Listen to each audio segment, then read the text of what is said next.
अस्सलाम वालेकुम नाज़रीन कराम, आज हम जा रहे हैं एक ऐसे मुल्क की सैर करने जहां दुनिया के 7 अजूबों में से पहला अजूबा मौजूद है। इस मुल्क की औरतें वो कौन सा ऐसा अमल करती हैं कि पूरी दुनिया इन औरतों के हुस्न की दीवानी है।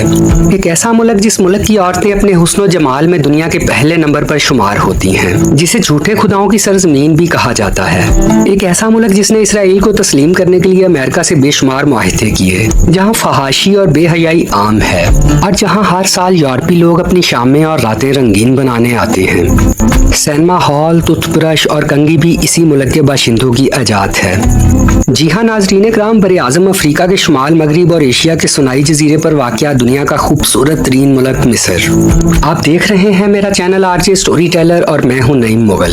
अगर आप मेरे इस चैनल पर नए हैं तो इसे सब्सक्राइब कर लें और बेल आइकन को प्रेस कर लें ताकि आप भी हमारे साथ साथ दुनिया के तमाम ममालिक की सैर कर सकें। तो चलते हैं मिस्र के एक दिलकश और यादगार सफर पर। इस मुल्क का ऑफिशियल नाम अरब रिपब्लिक मिस्र है और इसे अरबी जुबान में अरब जमहूरिया मिस्र कहा जाता है। ये अफ्रीका में वाक़ एक खूबसूरत तरीन मुल्क है जिसकी तारीख लाखों साल कदीम है। अगर बात की जाए इस मुल्क के रकबे की तो ये मुल्क 10 लाख मुरब्बा किलोमीटर रकबे पर फैला हुआ है और ये रकबे के लिहाज से दुनिया के 30वें नंबर पर आता है। इस मुल्क की कुल आबादी 2024 की मरदमशुमारी के मुताबिक 11 करोड़ 50 लाख है और ये मुल्क आबादी के लिहाज से दुनिया का 14वां बड़ा मुल्क है। नाज़रीन कराम, अगर बात की जाए इसके बॉर्डर्स की तो ज़मीनी सरहदें बराह रास्त किसी भी मुल्क से नहीं मिलती। इसके मगरिब में लीबिया, जनूब में सूडान, शुमाल में इसराइल, फलस्तीन और गजा पट्टी वाक़या है। इसके अलावा मशरिक में बहरा अहमर और इसकी दूसरी तरफ सऊदी अरब, जबकि बहीरा रूम की दूसरी तरफ यूनान, तुर्की और कुब्रस वाक़या है। ये मुल्क अफ्रीका और एशिया के दरमियान वाक़या है और ये एशिया और अफ्रीका का पुल भी कहलाता है। मिस्र में 2 लाख के करीब पाकिस्तानी भी मौजूद हैं। मिस्र की 50% आबादी शहरों जबकि 47% पहाड़ों और देहातों पर आबाद है।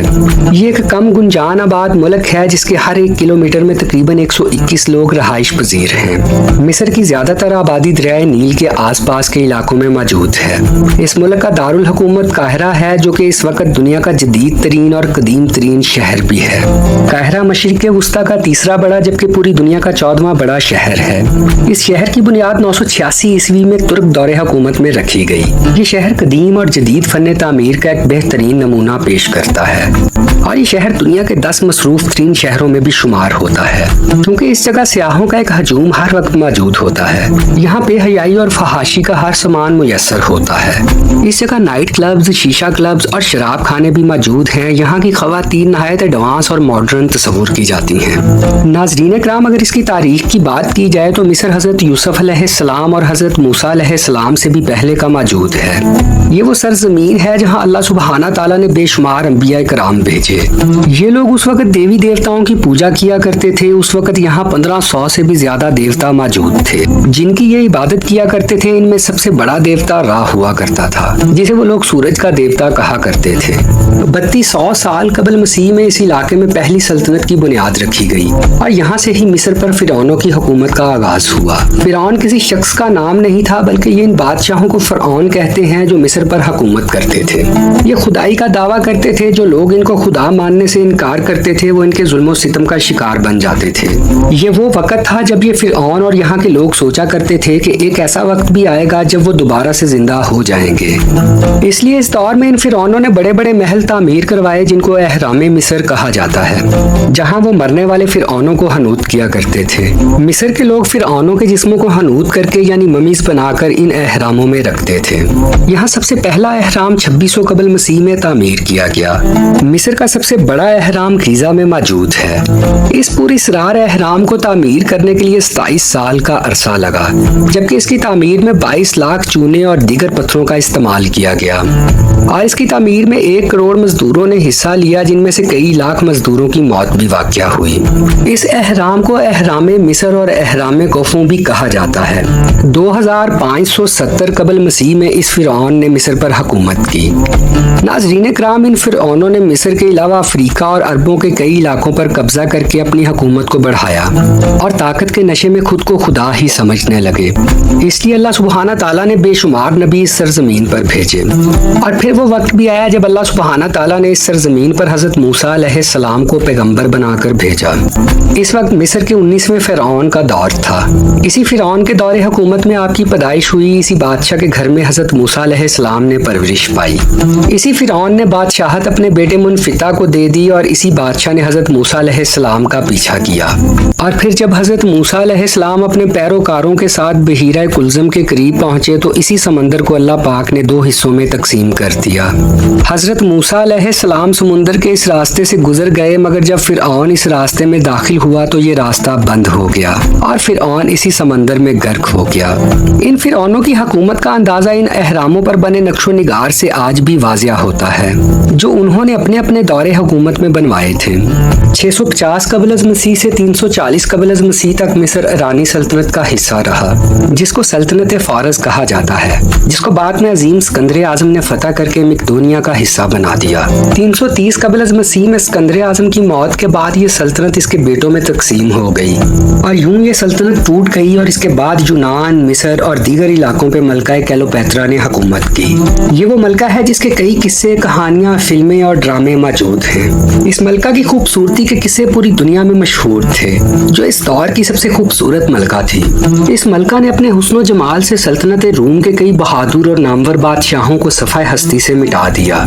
इस मलका को अल्लाह ने बेपनाह हुस्न से नवाजा था। दुनिया के हर बादशाह की ख्वाहिश थी कि ये मलका उसकी बीवी बने, लेकिन ये मलका अपने हुस्न की कीमत वसूल करते करते एक नाकाबिले फरामोश दास्तान बनकर रह गई। यहाँ आपको एक और हैरानकुन बात बताते चलें कि जब किसी फिरौन की मौत होती थी तो साथ ही इसके खिदमत गुजारों को भी मार दिया जाता था, ताकि जब ये फिरौन जिंदा हो तो वो लोग इस फिरौन की खिदमत कर सके। और साथ ही इन फिरौनों का कीमती सामान भी दफन किया जाता था। ये लोग मरने वाले फिरौनों को सूती कपड़े में लपेटते और ऐसा मसाला लगाते जिससे वो लाश हजारों साल तक खराब ना होती। इसी वजह से इन फिरौनों की लाशें आज तक वैसे की वैसे मौजूद हैं जैसे इस दौर में मौजूद थी। कदीम मिस्र के लोग ज्यादा लंबे बाल रखना पसंद नहीं करते थे। इस दौर में सिर्फ औरतें ही लंबे बाल रखती थीं। कंघी और टूथब्रश भी मिस्रियों की इजाद है। इस दौर के मिस्रियों की इस्तेमाल शुदा चीजें आज भी मिस्र के अजायब घरों में मौजूद हैं, जिनको देखने हर साल करोड़ों सियाह इस मुल्क में आते हैं। दूसरी सदी ईस्वी में मिस्र में रूमी सल्तनत के साथ साथ एक नए और जदीद दौर का आगाज हुआ। 7वीं सदी ईस्वी में मिस्र को अरब हुक्मरानों ने फतह कर लिया। खलीफा दोम हजरत उमर फारूक रजी अल्लाह ताला अन्हो के दौर में मिस्र के ज्यादातर इलाके इस्लामी सल्तनत में दाखिल कर लिए गए। 9वीं सदी ईस्वी में फातिमिद दौरे हुकूमत में काहिरा शहर की बुनियाद रखी गई। 1510 ईस्वी में सल्तनत उस्मानिया ने मिस्र पर कब्जा कर लिया और इसे उस्मानी सल्तनत के एक सूबे का दर्जा दे दिया। मिस्र ने उस्मानियों के लिए बहुत सी मुश्किलात भी खड़ी की और आखिरी वक्त तक ये इनके खिलाफ लड़ते रहे। 1795 में फ्रांस ने मिस्र पर कई हमले किए और इसे फ्रांसीसी सल्तनत में दाखिल करने की भरपूर कोशिश की, मगर इनकी ये कोशिश हुकूमत बरतानिया ने ख्वाहिश ही रहने दी और बरतानिया ने खुद मिस्र पर कब्जे का दावा कर दिया। और फिर 1922 में मिस्र ने ये ऐलान कर दिया कि मिस्र एक आज़ाद और खुद मुख्तार मुल्क है। नाज़रीन कराम, तुर्की और बरतानिया के दरमियान इस खित्ते को लेकर एक सदी तक जंग होती रही। मिस्र के लोगों ने आज़ादी के लिए कई तहरीकें चलाई और 23 जुलाई को मिस्र का इनकलाबी दिन कहा जाता है। आज़ादी के बाद मिस्र के इसराइल के साथ ताल्लुकात कायम हो गए। यही वो मुल्क था जिसने बाकायदा तौर पर इसराइल का दौरा किया। नाज़रीन कराम, अगर आप चाहते हैं कि जैसे हम दूसरे ममालिक की आपको सैर करवाते हैं और उनके खूबसूरत तरीन मकामात दिखाते हैं, उसी तरह आप इस मुल्क के भी खूबसूरत और सियाहती मकामात देखना चाहते हैं तो कमेंट सेक्शन में इस वीडियो का पार्ट 2 जरूर लिखें। इस वीडियो के पार्ट 2 में हम आपको दिखाएंगे इस सारे मुल्क के खूबसूरत तरीन मकामात और इसके साथ साथ हम आपको बताएंगे कि यहाँ पाकिस्तानी क्या काम करते हैं और ये कि इस मुल्क का वीजा कैसे हासिल किया जा सकता है, विजिट वीजा और वर्क वीजा पर कितना खर्चा आता है। आपके कमेंट सेक्शन में इस वीडियो के पार्ट 2 के लिए किए गए कमेंट हमें इस बात के लिए मजबूर करेंगे कि हम इस अजीब डॉक्यूमेंट्री का पार्ट 2 बनाएं। वीडियो की तवालत और वक्त की कमी के बायस फिलहाल हम अपनी आज की इस वीडियो को यहीं पर खत्म करते हैं। तो नाज़रीन कराम, मिलते हैं अगली किसी ऐसी ही खूबसूरत वीडियो और मुल्क की सैर के साथ। तब तक के लिए मुझे इजाजत दीजिए। खुदा हाफिज।